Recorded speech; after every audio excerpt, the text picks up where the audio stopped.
সেজেছে। আজ 16ই ডিসেম্বর, আমাদের বিজয়। আমি প্রতি বছর এই দিনেই আসি সবাইকে দেখতে, লাল সবুজ তারুণ্যের প্রতীক সবাইকে দেখতে আসি আমি। আমরা এখান থেকে শুরু করেছিলাম আমাদের যুদ্ধ। এই যে ফার্ম গেট দেখছেন, আমার স্কুল ছিল এখানে। আমি আসতাম, রুমি ভাই, বদি ভাই, ওদের সাথে লেগে থাকতাম। ওদের সাথে আমি কত মিশেছি, কত কবিতা শুনেছি। যুদ্ধে যাওয়ার আগে তো আমরা কত কত কত কবিতায় অংশগ্রহণ করেছি। খুব ভালো লাগছে এখানে লাল সবুজের মেলা দেখে, সবাইকে প্রাণের তারুণ্য দেখে খুব ভালো লাগছে। কত কত বছর হয়ে গেছে, কত কিছু হয়ে গেছে, আমি চিনতেই পারছি না।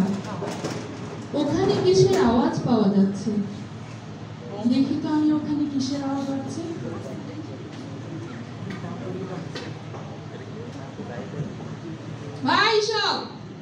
ভাই সব থামেন থামেন। আপনাদের এই সবুর আলী যতদিন আছে এলাকায় কোনো গন্ডগোল, কোনো ঝামেলা কিচ্ছু হবে না। আপনারা শুধু ভাই সব ভোটটা সবুর আলীকে দিবেন। এই ভোটের পরে কথা দিচ্ছি, এলাকার যানবাহন, এই যে ছোট ছোট ছোট ছোট বাচ্চা বাচ্চা মেয়েরা আছে, ছেলে মেয়েরা আছে, সবার মুখে হাসি ফুটবে। শুধু সবুর আলীকে ভোটটা দিয়ে যাবেন। আমরা আচ্ছা আচ্ছা ঠিক আছে। এলাকার দুর্বিহ সহ কষ্ট নিরসনে সবুর আলী সারাদিন আপনাদের পাশে থাকবে। শুধু আমাকে নির্বাচনে জিতায় দেন ভাই, কথা দিচ্ছি, কথা দিচ্ছি। বক্তৃতা তাড়াতাড়ি লম্বা করতেছেন, এত কথা বলেন না। ঠিক আছে জনগণ, এইবারে আমার মার্কাটা মনে রাখবেন। মার্কা কি? গোলাপ ফুল। কি মার্কা? ভোটটা দিবেন কারে? ধন্যবাদ ভাই। আওয়াজ শোনা যায়? আওয়াজ?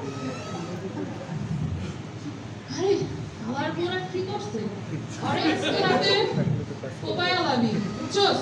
আমার যে টেন্ডার আছে 500 কোটি টাকার, এটা আমি মিটাইতে দিব না। এলাকার মধ্যে সব রোড আমার নামে হবে। বুঝছস? কিসের আমার দেশ? সব দেশ মানে আমার 500 কোটি টাকা, হাজার হাজার কোটি টাকার বিজনেস। সবাইরে কাটতে ফলাবি রাতের মধ্যে, আমি যেন শুনি। বস, অবস্থা তো ভালো না। ওই পাড়ায় শুনছি কিসের জানি গন্ডগোল হইতাছে। আপনি সময় থাকতে গন্ডগোলের কি কস? ওরা কি কাছাকাছি আশা করছে? চল চল আমার ড্যান্স রুমটা ভাই কর, নাহলে কিন্তু যেতে পারবো না। আরে লো ভাগি ভাগ ভাগ ভাগ ভাগ।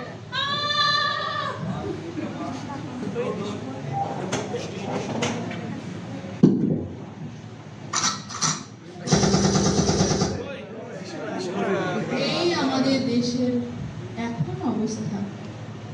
আমরা তো কতকাল আগেই চলে গিয়েছি। আমার এখনো সেদিনকার কথা মনে পড়ে, যেদিন রুমি ভাইদের বাঁচাতে গিয়ে আমাকে পাকিস্তানি হানাদার বাহিনী ধরে নিয়ে গিয়েছিল।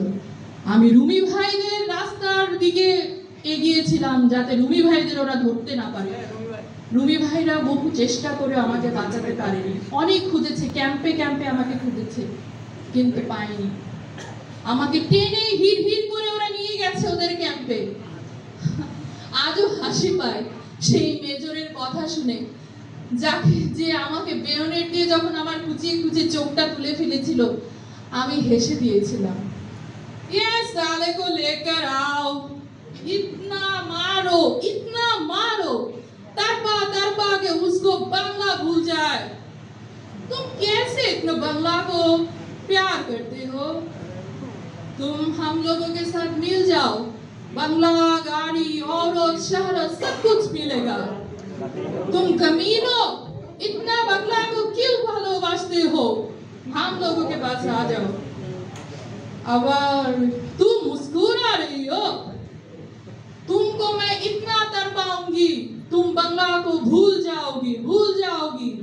तुम कमीनो मुझ पर हंसते हो, उसको इतना मारो, मुझे उसका हंसी पसंद नहीं है।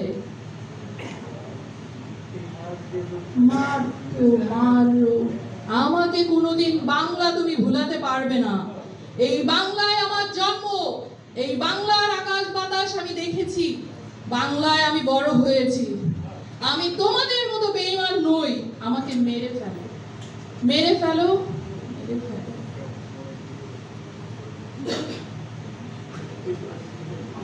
তারপর আমাদের পরের দিন ফার্মগেট ইন্দিরা রোডে ছিল আমাদের অপারেশন।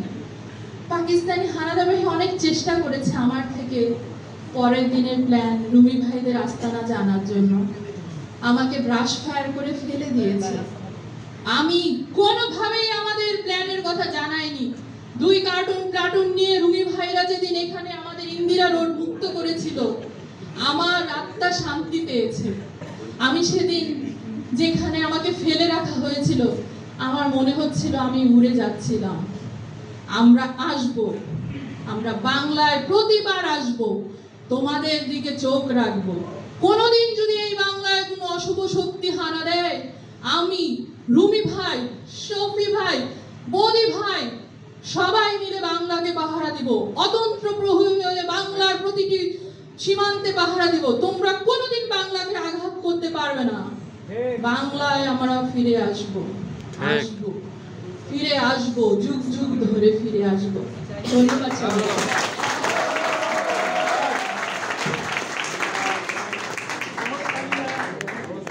আমরা ফিরে আসবো।